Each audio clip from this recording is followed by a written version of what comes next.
In a market like this, one that just punishes any sign of weakness, you have got to know if the companies in your portfolio are built on solid rock or if they're on shifting sand. Welcome to Iron Financial. We're here to help you forge a stronger portfolio by stress testing company fundamentals. And boy, do we have one today. We are putting AAON under the microscope. Their latest earnings report is a real beast. It's a study in contradictions that has the market completely spooked. So today, we're going to tear it down, piece by piece, and find out if this is a titan being forged or if it's a structure showing some really deep stress fractures. Okay, let's just get right into the core paradox here. This slide, it lays it all out, plain and simple. On the left side, you're looking at a rocket ship. Record sales growth, up over 20%. That's a company that is just firing on all cylinders, gobbling up market share. But then you look to the right, and it's a sinking stone. Profits are collapsing. The bottom line has completely fallen out. Diluted earnings per share cratered by more than 36%. This is the whole reason we're here today. We have to solve this paradox, right? And this is the question every single investor has to be asking. Is this some kind of misunderstood growth story where the market is just missing the big picture? Or are these amazing, blowout sales numbers just a mask for a foundation that is cracking under the weight of costs and, frankly, a whole lot of debt? There's that old saying on the street, revenue is vanity, profit is sanity. We got to figure out which one we're looking at. Exactly. And we're going to do it with our usual no-nonsense approach. So here's how we're going to break this down. First, we will build the bull case. We'll tell the story that those top-line numbers are screaming. Then, you're going to walk us through the cracks you're seeing in that foundation. After that, we'll dig into the price of all this growth and figure out if these are just temporary growing pains or if they're chronic problems. We'll finish up by forging an outlook for 2026 based on what management themselves are guiding for before we deliver our final verdict. Let's get right to it.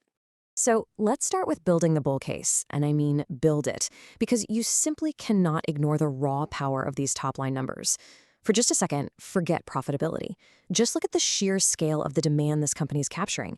They're building an absolute revenue behemoth right before our very eyes. The headline number that jumps off the page, $1.44 billion in net sales for fiscal 2025. Let that sink in for a second. That's up from $1.2 billion the year before. We are talking about nearly $250 million in new revenue in just 12 months. To put that into perspective, that's like adding the entire annual revenue of a smaller competitor in just 1 year. That's not just growth, that is market domination. It tells you their products are in ferocious demand. And if you think that's just a one-off, a fluke, look at this. This number is about the future, 110.9%. That's the year-over-year growth in their consolidated backlog. You know what that is, right?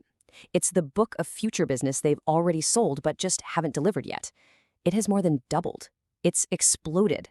They finished the year with a record backlog of $1.83 billion. That is more than their entire revenue for this past year, already locked in. For an analyst, that kind of visibility is like a solid steel frame for all your future projections. So the big question is, what is driving this freight train? Well, it's this right here, the BASX division. This is the engine room of AAON's growth. Sales for their BASX data center products, we're talking specifically about their liquid cooling solutions, they skyrocketed an unbelievable 143.5%. They are perfectly positioned to cash in on this single biggest trend in infrastructure today, the massive build-out of AI in data centers. Every new AI model, every cloud service, it generates an immense amount of heat. AAON's liquid cooling solutions, they're like the industrial-grade fire extinguishers for this digital inferno, and that is why this number is so explosive. So you see, the bull case is like a fortress made of steel. It is built on these 4 key pillars. You've got a record backlog that essentially guarantees a strong 2026. You've got the BASX division, which is an absolute rocket ship tied to the data center boom. You have overall sales growth that proves they are taking share from all their competitors. And you know what? Even their core old-school AAON branded equipment saw a solid 9.5% jump in the fourth quarter. The whole business has momentum. From a demand perspective, the structure looks incredibly solid. Okay, that's a great story, I'll give you that. It's a beautiful skyscraper of revenue. But like I said, revenue is vanity. What about the profits? What's going on down in the basement? Because from where I'm sitting, it looks like the foundation is taking on water, and the pumps are struggling to keep up. Yeah, let's talk about those cracks. Because you can build the tallest skyscraper in the world, but if the foundation is weak, it's just a matter of time. And a company's ability to generate profit, that's the concrete foundation of any sound investment. And buddy, when you look at AAON's profitability, I see some serious stress fractures starting to appear. Just look at this table. It tells you everything you need to know. Let's just walk through it methodically. Gross margin, the most basic measure of how much money they make on every single thing they sell, it fell off a cliff. It went from a very healthy 33.1% all the way down to 26.7%. That's a massive 640 basis point drop. That's a huge leak. And that leak flows all the way down the income statement, which led to a big drop in net income and that ugly 36% collapse in diluted earnings per share, from $2.02 down to just $1.29. For a company growing sales by 20%, this isn't a yellow flag. It's a giant red flag with sirens going off. And the leaks are springing up everywhere. It is not just one thing. SG&A costs, selling, general, and administrative, they're up. But look at these other bars. This one here, interest expense. It ballooned to nearly $18 million because they're taking on more debt to fund this whole expansion. And then there's this monster over here, capital expenditures, the money they're spending on new facilities and equipment. It hit a staggering $190 million. They are spending money like crazy to chase that growth, and it is hitting the bottom line from every single angle. And this is where it gets really hairy for me, the balance sheet. This shows the strain brilliantly. Look at the leverage they're taking on. Long-term debt has nearly tripled in a single year, from about $139 million to almost $400 million. So the question for any investor is, are they piling on too much weight? Are they taking on too much too fast? Is this whole structure just getting too top-heavy, especially when profits are going in the wrong direction? It's a classic squeeze. And look, don't just take my word for it. Here's a quote from an industrial analyst at Stock Titan who lives and breathes this stuff. Higher leverage and weak 2025 cash generation. That is the toxic combination right there. That's the knockout punch. Look at that cash flow number. For the full year, they generated just $500,000 in operating cash flow. They basically broke even. But they spent over $190 million on CapEx. They are burning through cash at an alarming rate to fund this expansion. That is a significant risk that you just can't ignore. The foundation is being strained by debt and a total lack of internally generated cash. Okay, you've laid out the cracks perfectly. You've painted a pretty grim picture of the foundation, I'll give you that. The margin compression, the debt, the cash burn, those numbers are real, they are concerning. But this is where we have to shift our perspective, because what you are calling cracks, management is calling strategic investments. What you see as a failure, I see as the necessary, calculated, and, as management themselves said, transitory cost of building a much larger, more dominant company for the future. This, my friend, is the price of growth. This isn't just random spending. There's a blueprint. Let's look at it. This slide shows how all the pieces fit together. This isn't chaos, it's a plan. Step 1. They are launching massive new production facilities in places like Memphis and Longview to meet that record demand. Step 2, they're overhauling their entire core ERP software system, a huge, disruptive, but absolutely necessary project for a company of this size. Step 3, yes, that means absorbing significant upfront fixed costs and overhead, which is exactly what is pressuring margins right now. There's no way around it. But why do it? To get to step 4, to scale production and start working through that massive record backlog. And what's the ultimate goal? Step 5, to capture a generational opportunity and solidify their market share for the next decade. These aren't cracks. They are the unavoidable costs of laying a bigger, stronger foundation. And these aren't just expenses being thrown into a black hole. They are targeted investments in the brand and the infrastructure required to become a multi-billion-dollar company. Management specifically pointed out that their new Memphis facility, which was a major source of that fixed cost pressure, actually reached profitability ahead of schedule. That is a huge data point. It validates their whole investment strategy and it proves they can execute. I'll concede the Memphis point, that's a good sign. But acknowledging a plan is one thing. Pulling it off is something else entirely. What about the execution risk? The 10K itself explicitly mentions ERP rollout disruptions as a reason for the pressure.